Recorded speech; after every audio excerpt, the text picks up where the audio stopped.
আসসালামু আলাইকুম। তীব্র এই গরমে সবাই তো আইসক্রিম খেতে খুবই পছন্দ করে। তো এই আইসক্রিমটা যদি বাসাতে একদম দোকানের মতো করে তৈরি করা যায় তাহলে কিন্তু ব্যাপারটা খুবই দারুণ হবে, তাই না? এই আইসক্রিমটা যদি আপনারা একবার খান তাহলে দোকান থেকে আর কিনে খেতে ইচ্ছা করবে না। তো আসুন দেখে নেই কীভাবে একদম পারফেক্ট দোকানের মতো লেমন আইসক্রিম ঘরে তৈরি করতে হয়। আমি এখানে প্রথমে একটা প্যানের মধ্যে দিয়ে দিচ্ছি 1.5 কাপ পরিমাণ পানি। আমি যে পরিমাণ আইসক্রিম তৈরি করব এর জন্য 1.5 কাপ পানি যথেষ্ট। তারপরে দিয়ে দিচ্ছি হাফ টেবিল চামচের মতো লেমন জেস্ট বা লেবুর উপরের খোসাটা আমি গ্রেট করে নিয়েছি। তারপরে দিয়ে দিচ্ছি 3 থেকে 4 টেবিল চামচ পরিমাণ লেবুর রস। আপনারা চেষ্টা করবেন এখানে ফ্রেশ লেবুর রস আর ফ্রেশ লেবুর জেস্টটা ব্যবহার করতে। এখানে দিয়ে দিচ্ছি আমি 4 টেবিল চামচ পরিমাণ চিনি।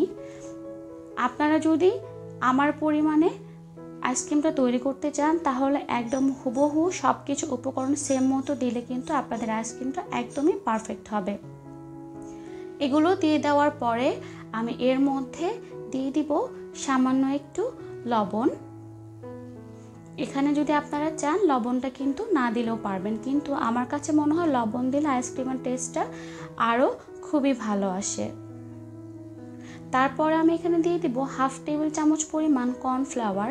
এখানে আপনাকে অবশ্যই কর্নফ্লাওয়ারটা ব্যবহার করতে হবে, কারণ এটা ব্যবহার করার কারণে কিন্তু আইসক্রিমটার ভিতরে বরফ হবে না, একদম মুখে নিলেই কিন্তু গলে যাবে। আর দিয়ে দিচ্ছে 1 ফোঁটা পরিমাণ সবুজ কালার, এতে করে লেমন আইসক্রিমের কালারটা আসবে। আর আপনাদের বাসায় যদি লেমন ফ্লেভারটা থাকে তাহলে সেটা ব্যবহার করতে পারেন 1 থেকে 2 ফোঁটা। আমি এখানে কোনো ধরনের লেমন এসেন্স বা লেমন ফ্লেভার ব্যবহার করিনি। তারপরে আমি চুলোতে বসিয়ে দিয়েছি পাত্রটা। এখন এটাকে নেড়ে চেড়ে 2-3 মিনিট রান্না করে নেব।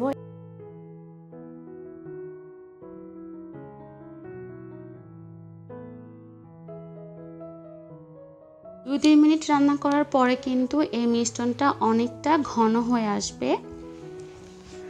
তখন বুঝতে হবে যে এটা কিন্তু একদম তৈরি হয়ে গেছে আইসক্রিম তৈরি করার জন্য। দেখেন, এটা কিন্তু খুব ভালো মতো বলক চলে আসছে। জাস্ট 2 থেকে 3 মিনিটের মধ্যে কিন্তু এই কাজটা কমপ্লিট হয়ে যাবে। জাস্ট খেয়াল করবেন চিনিটা যেন খুব ভালো মতো গলে যায় আর মিশ্রণটা একটু ঘন হয়ে আসবে। তারপরে আমি চুলাটাকে বন্ধ করে দিয়ে এই মিশ্রণটাকে ঠান্ডা করে নেব। এটা কিন্তু গরম অবস্থাতেই আইসক্রিমের মোল্ডে দেওয়া যাবে না। এটাকে একটু ঠান্ডা করে নেওয়ার পর এটাকে ছেঁকে নিতে হবে। আমি একটা ছাঁকনির সাহায্যে এই মিশ্রণটাকে ছেঁকে নিচ্ছি, কারণ এর মধ্যে যে লেবুর যে খোসাগুলো গ্রেট করে দেওয়া হয়েছে এগুলো আইসক্রিমের ভিতরে গেলে কিন্তু খেতে ভালো লাগবে না, সেই জন্য এটাকে ছেঁকে বাদ দিয়ে দিতে হবে। তারপরে এটাকে নেড়ে চেড়ে ঠান্ডা করে নিব।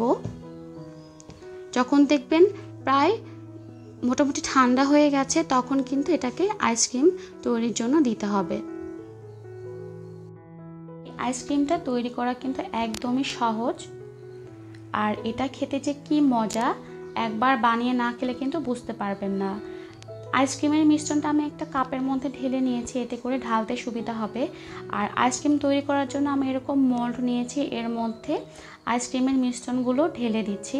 আপনাদের বাসায় যদি এরকম মোল্ড না থাকে তাহলে কিন্তু বরফ তৈরির জন্য যে চারকোনা বক্সগুলো থাকে সেগুলোতেও কিন্তু আইসক্রিম তৈরি করতে পারবেন, বা ওয়ান টাইম কাপের মধ্যে এই মিশ্রণটা ঢেলেও কিন্তু আইসক্রিম তৈরি করতে পারবেন।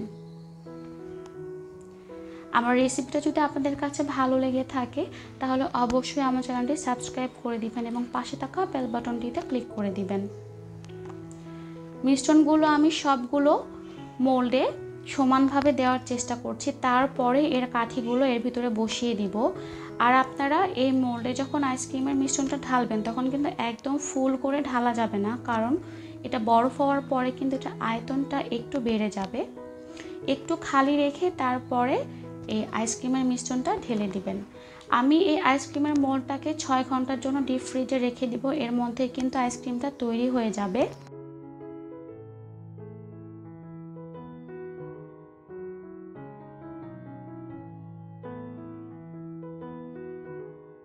6 6 ঘন্টা পরে আমি আইসক্রিমের মোলটাকে ডিপ ফ্রিজ থেকে বের করে নিয়ে তারপরে পানির মধ্যে একটু ধুয়ে নিয়েছিলাম, জাস্ট 2-3 সেকেন্ডের মতো। এতে করে আইসক্রিমটা খুব সহজেই কিন্তু উঠে আসবে। দেখেন কতটা পারফেক্টভাবে আইসক্রিমগুলো বের করে নেওয়া যাচ্ছে।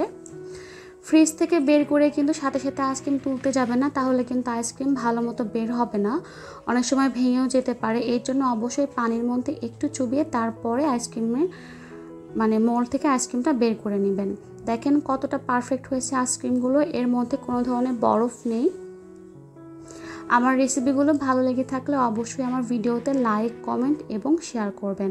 এতক্ষণ যারা আমার সঙ্গে ছিলেন তাদেরকে অসংখ্য ধন্যবাদ। দেখা হবে আবার নতুন কোনো পর্বে, সে পর্যন্ত ভালো থাকবেন। আল্লাহ হাফেজ।